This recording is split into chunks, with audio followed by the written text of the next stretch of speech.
नमस्कार, स्वागत है खबर दिन भर में। मैं हूं हर्षदा, आपके साथ। खबर डीडवाना से है।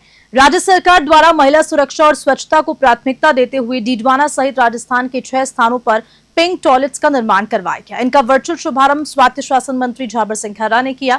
डीडवाना शहर में ये टॉयलेट चुंगी चौकी पर अन्नपूर्णा रसोई के पास बनाया गया है, जिसमें दिव्यांग महिलाओं के लिए भी अलग से सुविधा दी गई है। मुख्य अतिथि के रूप में प्रशासक व एडीएम महेंद्र कुमार मीणा, बीजेपी नेता जितेंद्र सिंह जोधा और अन्य गणमान्य उपस्थित रहे। डीडवाना से गुलाम नबी आजाद की रिपोर्ट।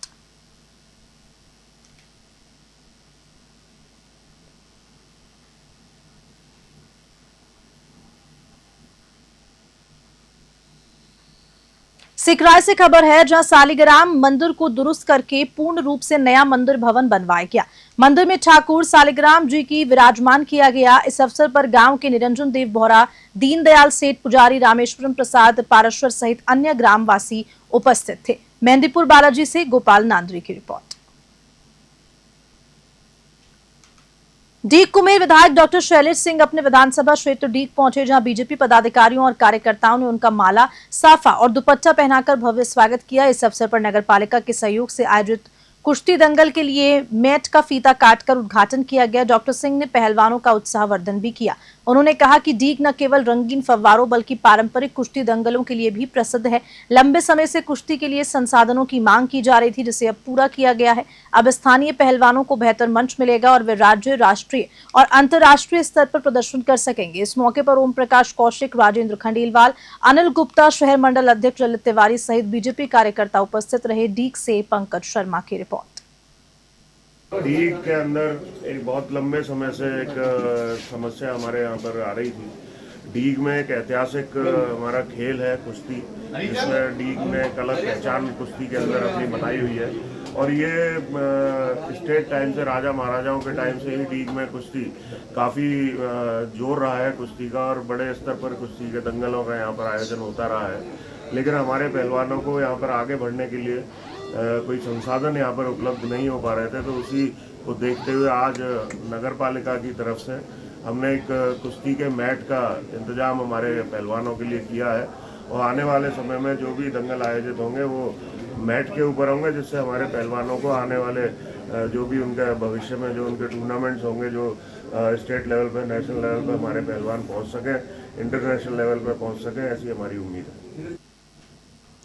चित्तौड़गढ़ में रविवार को नीट यूजी 2025 की परीक्षा शांतिपूर्ण ढंग से संपन्न हो गई है। इस बार जिले में पहली बार सभी 4 परीक्षा केंद्र सरकारी भवनों में बनाए गए। कुल 1560 अभ्यर्थी रजिस्टर्ड थे। परीक्षा दोपहर 2 बजे शुरू होकर शाम 5 बजे तक चली, जबकि प्रवेश सुबह 11 बजे से दोपहर 1:30 बजे तक ही हुआ। सभी केंद्रों पर सीसीटीवी कैमरों की निगरानी और पुलिस का कड़ा सुरक्षा घेरा रहा।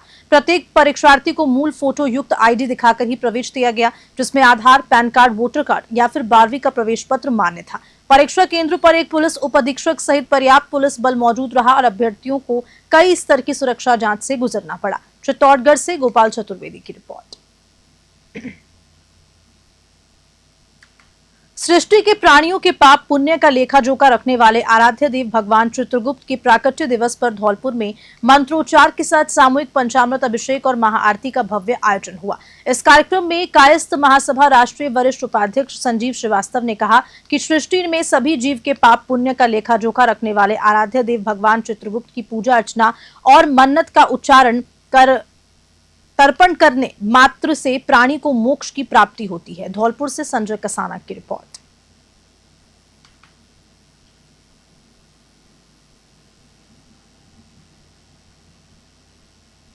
ब्राह्मण समाज खेरली द्वारा आज वृद्धजन सम्मान समारोह परशुराम वाटिका खेरली में किया गया, जिसमें समाज के वृद्धजनों का सम्मान किया गया। साथ ही दोपहर बाद महिलाओं ने कलश यात्रा और शोभा यात्रा निकाली। जगह जगह जेसीबी के द्वारा शोभा यात्रा का पुष्प वर्षा की गई तथा कस्बे में जगह जगह ठंडाई, शीतल शरबत आदि से शोभा यात्रा का स्वागत सम्मान किया गया।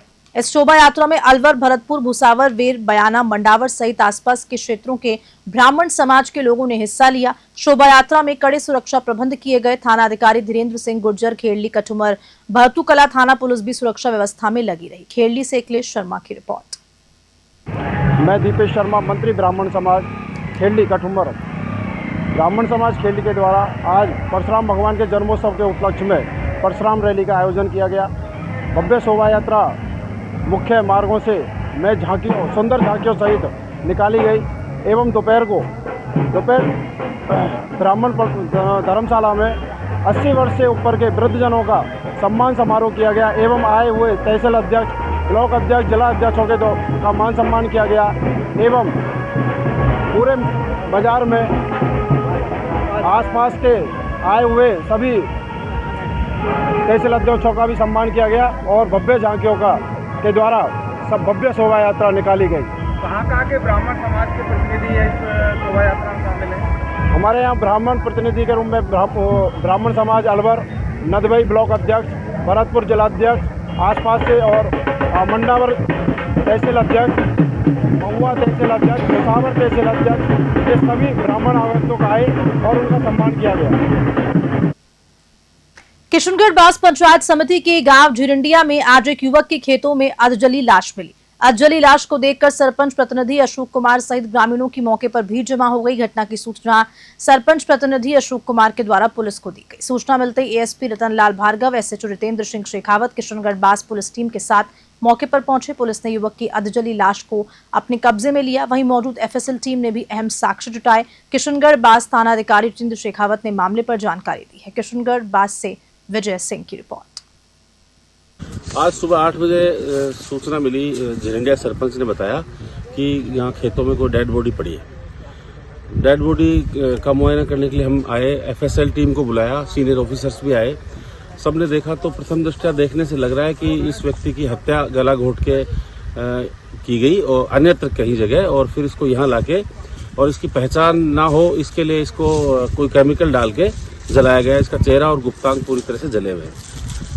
लगभग 30 से 35 साल इसकी उम्र है और मेल है। इसके अलावा और कोई शिनाख्त के यहाँ मिले नहीं है। हम इसके परिजनों की तलाश करेंगे और डेड बॉडी का पता करेंगे कि है कौन। उसके बाद में फर्दर इन्वेस्टिगेशन होगा। और इसी खबर के साथ बुलेटिन में फिलहाल इतना ही। नमस्कार।